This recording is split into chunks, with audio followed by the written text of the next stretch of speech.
رخصتی پہلے کرنے کا ختم ہو جائے، طلاق ہو جائے تو کیا لڑکی عدت کرنی ہوگی؟ جی نہیں، رخصتی سے پہلے اگر طلاق ہو گئی تو عورت پر عدت لازم نہیں ہے، لیکن شوہر کی ڈیتھ ہو گئی تو پھر عورت پر عدت بھی لازم ہے اور شوہر پر پورا مہر بھی لازم ہے۔ سمجھتے ہو کہ نہیں سمجھتے؟ رخصتی سے پہلے طلاق ہو گئی تو کچھ بھی نہیں ہے، آدھا مہر شوہر کو دینا پڑے گا، پورا نہیں، لیکن اگر ڈیتھ ہو گئی ہے نا شوہر کی تو پھر عدت بھی ہے اور شوہر کی وراثت میں سے پورا مہر بھی دیا جائے گا۔ سمجھتے ہو کہ نہیں سمجھتے؟ اچھا، رخصتی کی ڈیفینیشن کیا ہے؟ نکاح کے بعد رخصتی کا مطلب یہ نہیں ہے کہ اماں اس کو پہلے کیمرے کے سامنے روئیں پھر رخصت کریں، نہ نہ نہ، نکاح کے بعد میاں بیوی کہیں بھی تنہائی میں جمع ہو گئے، جہاں وہ اگر فزیکل ریلیشن قائم کرنا چاہتے تو قائم کر سکتے تھے، تو حقیقت میں وہ قائم نہ بھی کریں، لیکن ایسی تنہائی مل گئی کہ اگر وہ چاہتے تو کر سکتے، یعنی شوہر اگر چاہتا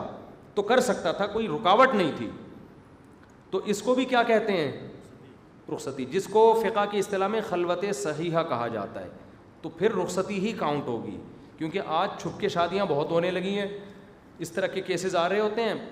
میں چھپ کے شادیوں کو نہیں، وہ اس کی حوصلہ افزائی نہیں کرتا، تو کرنی چاہیے نہیں کرنی چاہیے ایک الگ ٹاپک ہے، بعض خاص کنڈیشن میں ہوتا ہے کہ بھئی عورت زنا کر رہی ہے، لڑکی کی عمر 35-40 سال ہو گئی، ماں باپ اجازت نہیں دے رہے، وہ زنا کی طرف آئی ہوئی ہے، تو اس سے تو بہتر ہے نا کہ بھلے چھپ کے ہی کرے لیکن نکاح کر لے وہ، اور وہ چھپ کے ہوتا نہیں، اس میں گواہ بہرحال ہوتے ہیں، لیکن نارملی ہم اس کو معاشرے میں پروموٹ کبھی بھی نہیں کرنا چاہیے۔ لڑکی کو اس کے والدین، اور خاص طور پہ کم عمر لڑکیاں 18-20 سال کی، یہ تو زہر ہے، اپنے ماں باپ سے چھپ کے اگر شادیاں کریں، ان سے تو لڑکے کھیلتے ہیں پھر، تو میں کبھی بھی ایسے نکاح کی ترغیب نہیں دیتا، نہ اس کو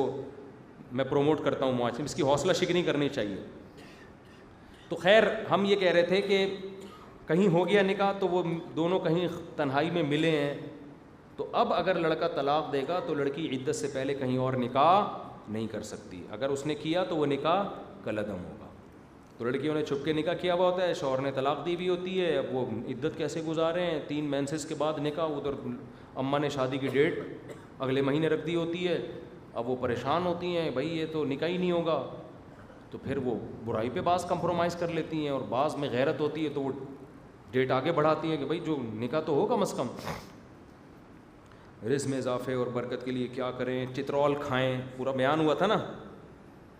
محنت نہیں ہوتی تو رزق میں برکت نہیں ہوتی، تو ابا سے چترول کھائیں اور پھر اس کے لیے دعا بھی مانگیں، یا رزاق کثرت سے پڑھا کریں۔ سمجھتے ہو؟